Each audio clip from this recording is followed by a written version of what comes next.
আমার দেশের বাড়ি রংপুর।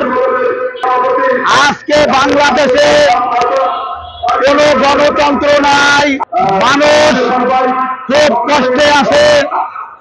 আজকে বাংলাদেশের মানুষ আজকে যদি ব্যাগ বইরা টাকা নিয়ে যায়, মানি ব্যাগ বইরা বাজার নিয়ে আসে, সমস্ত কিছুর দাম বেশি, ডাইলের দাম বেশি, লবণের দাম বেশি, পেঁয়াজের দাম বেশি। কেন দাম বেশি? এই বাংলাদেশে সব বাংলাদেশে সিন্ডিকেট করেছে একমাত্র গণতন্ত্রের কথা বলার জন্য। আজকে বাংলাদেশে গণতন্ত্র নাই। আমি এই রংপুর থেকে এসেছি, বাংলাদেশের মানুষ শান্তিতে নাই। আমি বিএনপির রাজনীতি করে 40 বছর